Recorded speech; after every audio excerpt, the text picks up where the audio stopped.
Buenos días a todos nuestros oyentes. En el episodio de hoy vamos a hablar de las consecuencias que tuvo la Segunda Guerra Mundial en América Latina.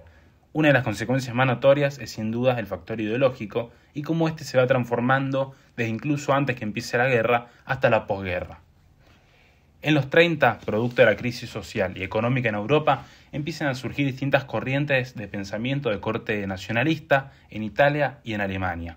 El fascismo y el nazismo, que no me voy a entrar analizando cada una de ellas porque lo hemos hecho en episodios anteriores, pero me parece muy importante remarcar cómo este fenómeno paralelamente surge, aunque menos extremista, en América Latina y principalmente en Argentina con el nacionalismo de derecha que surge por el primer golpe de Estado en 1930. Sí, sin embargo, recordemos que el propio Uriburu rechazaba esta etiqueta de fascista, ya que era una doctrina extranjera inapropiada para Argentina y en su lugar aspiraba, en palabras de él, ¿no es cierto?, a una democracia verdadera sin los comités irigoyenistas. Bueno, dentro de lo que es el movimiento nacionalista argentino van a aparecer dos corrientes que Perón se va a encargar de unificar más adelante cuando gobierne. La primera aspiraba a extender el control del Estado sobre las materias primas y recursos naturales para poder cortar la salida de riqueza que ejercían los extranjeros, y la segunda corriente es la que surge con el Forja, que aspiraban a la democracia popular y el antiimperialismo. Si bien el nacionalismo argentino tenía ecos del fascismo y el nazismo, a medida que estos regímenes se van desmoronando, en Brasil se daba el ascenso de Getúlio Vargas, el cual nos va a proporcionar un modelo más cercano en el cual basarnos. Es importantísimo hablar del nacionalismo argentino, ya que va a condicionar nuestro papel y las decisiones que tomamos en el conflicto. El presidente Ortiz, en las conferencias de Panamá y La Habana en 1939 y 1940, establece una neutralidad frente al conflicto, aunque con cierta inclinación hacia los aliados. Esto provocaba críticas en los sectores más duros y nacionalistas de nuestro país, ya que querían una neutralidad, pero más cercana al eje, ya que éste luchaba contra la democracia y el comunismo. Sí, además un sector creía que la derrota de Gran Bretaña iba a ser beneficiosa en términos económicos para el país. Como dijo Clarita, esta neutralidad fue fundada en el factor ideológico nacionalista. Esta nos va a jugar una mala pasada cuando en la Conferencia Panamericana de 1942, aún después del ataque de Pearl Harbor, Argentina siguió sosteniendo una postura de neutralidad. Esto conllevó a tensiones con Estados Unidos que los estadounidenses dijeron, bueno, hay que aislar a Argentina y hubo un endurecimiento de las relaciones. Esto hizo que haya un embargo total de armas. Estados Unidos prefirió darle prioridad a países que sí decidieron declararle la guerra al eje, como es el caso de Brasil, por ejemplo. Sí, y no solo eso, sino que nos cancelan el crédito del Export-Import Bank y el suministro de petróleo y maquinaria. Estados Unidos empieza a calificarnos de fascistas y pro-eje, ya que lo que más le interesaba a los norteamericanos era forjar un frente militar y político unido en toda América Latina, mientras que Argentina se convirtió en un obstáculo para ellos, ya que el gobierno nacional veía este movimiento panamericano como una forma de controlar el continente. Sin embargo, la opinión de Gran Bretaña era a favor de la neutralidad argentina. Esto fue así porque la bandera argentina, a grosso modo, hacía que hubiera cierta protección en los barcos británicos que transportaban carnes hacia el Reino Unido. Esto hizo que, por ejemplo, países como la Unión Soviética, terminada la Segunda Guerra Mundial, trataran de que Argentina no entrase como miembro fundador de Naciones Unidas.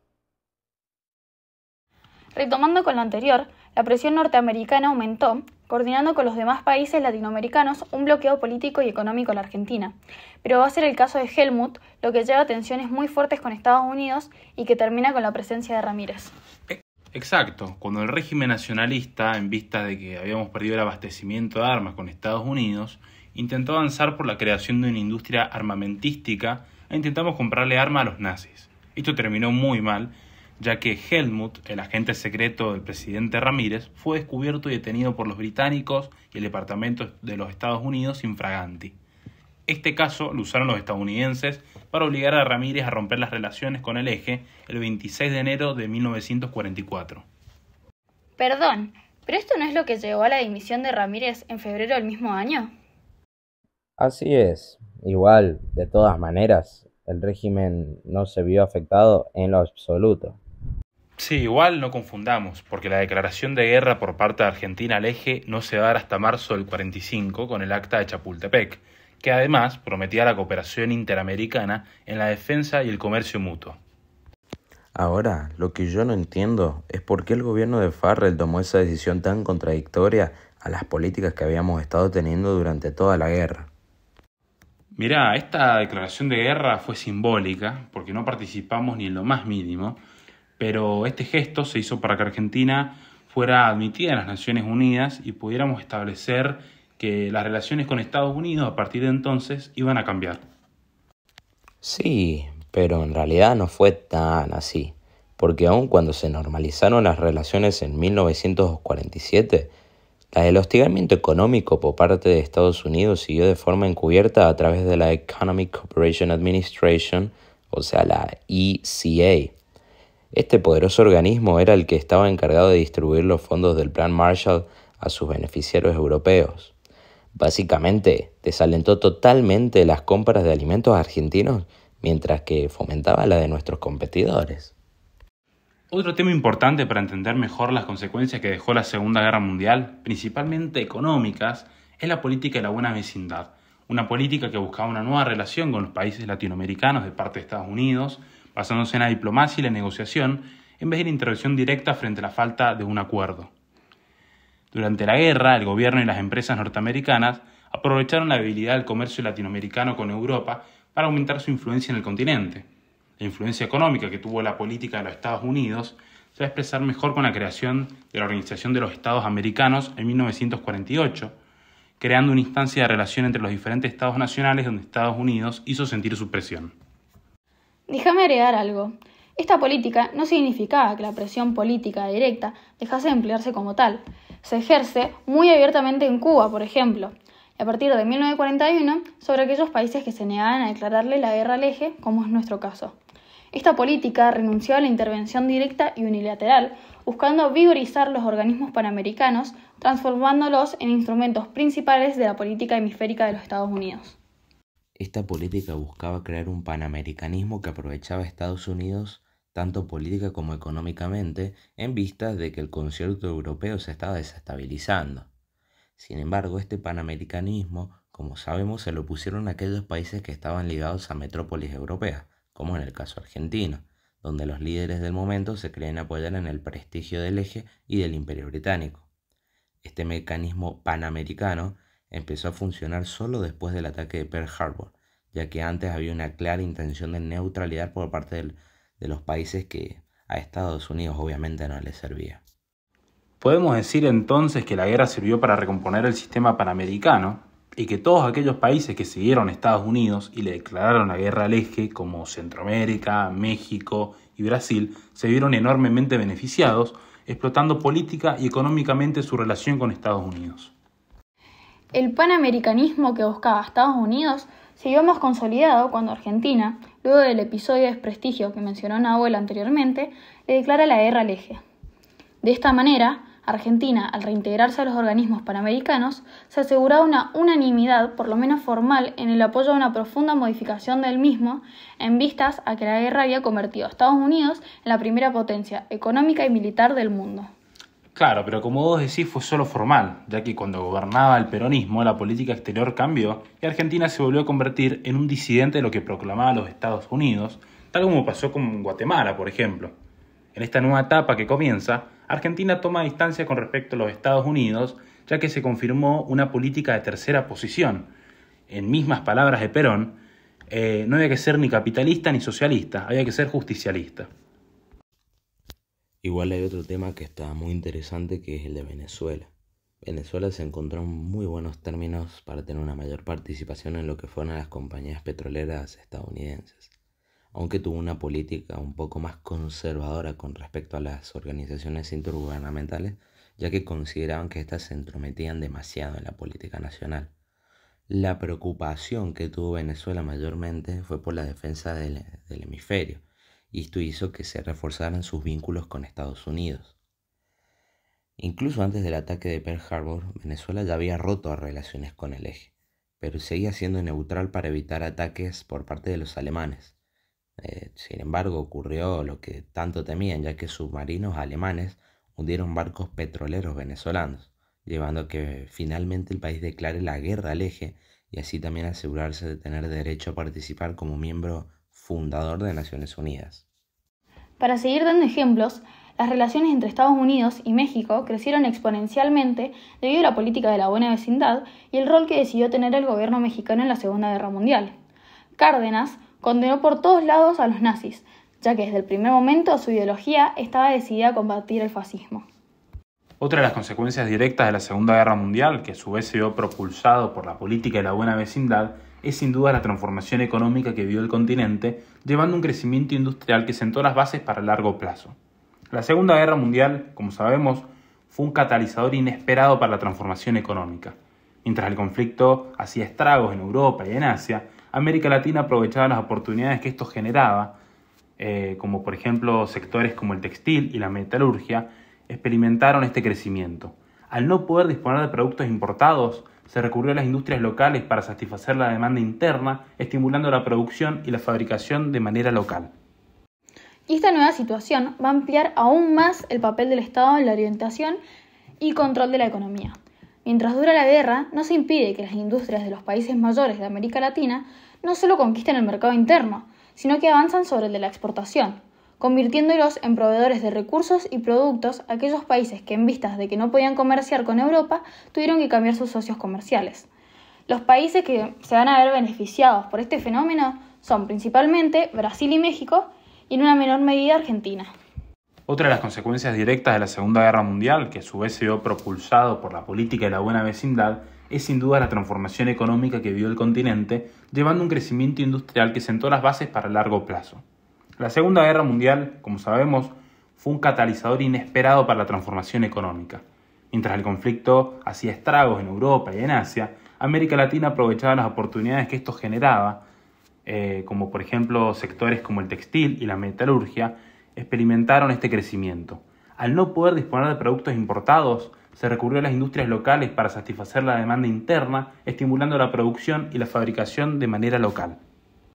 En el caso de Argentina, pudimos convertirnos en un importantísimo proveedor de carne para los aliados y para Brasil. Bueno, hablando de Brasil, podemos decir que este fue el país latinoamericano que más se benefició, tanto durante como después de la Segunda Guerra Mundial, bajo la dictadura o el Estado Novo de Getúlio Vargas. Tuvieron que afrontar una situación política muy tensa que gracias a la economía brasilera se pudieron recuperar con éxito. El alineamiento que tuvo Brasil con Estados Unidos le permitió afrontar la guerra en condiciones favorables para su economía. No solo fue el país que más estímulo tuvo en industrialización, sino que con la alianza con Estados Unidos, firmando el Pacto de Washington, se establece la creación de una industria siderúrgica muy importante en Vuelta Redonda.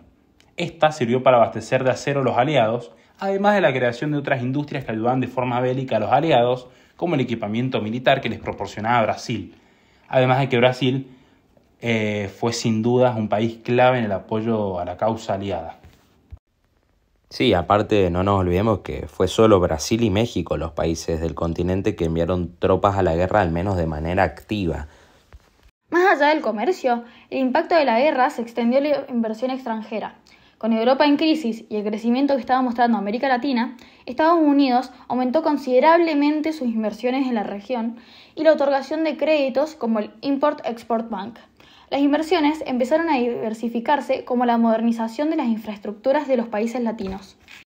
No obstante, a pesar de las importantes oportunidades económicas que ofreció la Segunda Guerra Mundial a Latinoamérica, no podemos no reconocer que esta generó cargas al continente también. La inflación y la escasez de bienes, exacerbadas por los cambios en las prioridades del esfuerzo bélico, tuvieron un impacto directo en la calidad de vida de los ciudadanos y en la estabilidad económica. Esta volatilidad de precios y la falta de acceso a los bienes necesarios crearon presiones sociales y otras presiones de carácter económico que la región tuvo que gestionar hábilmente para mantener, digamos, cierta estabilidad. Lamentablemente, para Latinoamérica, con el fin de la guerra se disminuyó mucho la demanda de productos, valga la redundancia, latinoamericanos. Tan solo países como Brasil, Argentina y México tuvieron una gran prosperidad económica, aunque fue netamente temporal. La otra cara de la moneda es que aunque la Segunda Guerra Mundial tuvo un impacto limitado en la estructura social inmediata de América Latina, infundió cambios subyacentes que afectaron a los roles de género y a las normas sociales en los años siguientes. Otra consecuencia de la Segunda Guerra Mundial que es importante mencionar es sin duda el ascenso de los populismos en América Latina, que se va a dar por dos razones.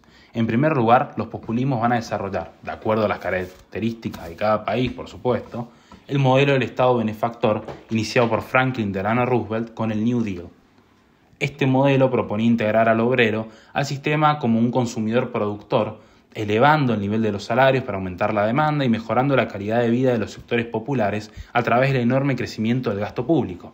Y esto nos lleva a la segunda razón, que es que gracias a la enorme cantidad de reservas que consiguieron países como Brasil y Argentina, por el enorme aumento de sus exportaciones en el periodo de guerra, le permitieron a Perón o a Getúlio Vargas, que son los dos referentes del populismo en América Latina, llevar a cabo un sinfín de políticas populistas financiadas con las arcas del Estado. O sea que podríamos decir que el aumento del comercio hizo que se generaba un gran superávit comercial durante la Segunda Guerra Mundial. Y esto le posibilitó a los líderes populistas tomar políticas, o sea, las políticas que tomaron y todo el devenir político, económico y social que hubo fue gracias a este gran fondo de maniobrabilidad. Exacto. Aunque la Segunda Guerra Mundial en sí no afectó directamente a la mayoría de los países latinoamericanos en términos bélicos, la dinámica económica y política que generó influyó en la región. Se puede ver cómo el aumento de la demanda de materias primas reforzó ciertas industrias, lo que llevó a una mayor urbanización y fortaleció a los sindicatos y al movimiento obrero en general y a la influencia de ambos. Además, en el periodo de la posguerra también se caracterizó por una ampliación de la base electoral en muchísimos países, dando una voz mucho más fuerte en política a las clases trabajadoras y a la mujer también.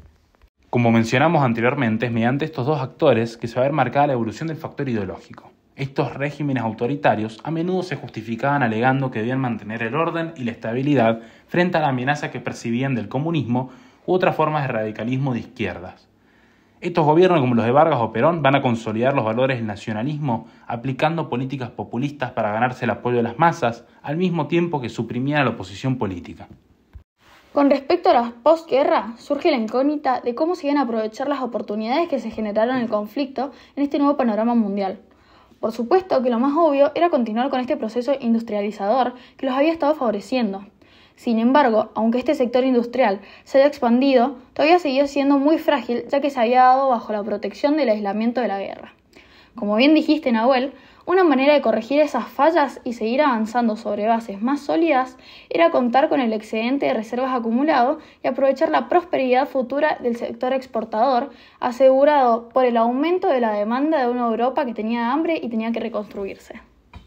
Aparte, esta solución requería que los fondos creados por el sector primario fuesen transferidos al sector industrial, y ahí es donde se originó el conflicto, porque la industrialización fue una solución introducida por el contexto mundial, pero con la vuelta a la normalidad, el sector primario, recuperó las ventajas comparativas que había tenido siempre. Sin dudas, la necesidad de reconstrucción europea benefició a los países latinoamericanos, donde nuestros bienes eran canalizados hacia Europa. Las naciones fueron paulatinamente renunciando a priorizar la modernización económica que había sido su primer objetivo para la posguerra, y en su lugar se fijaron en asegurar la supervivencia de una industria primitiva.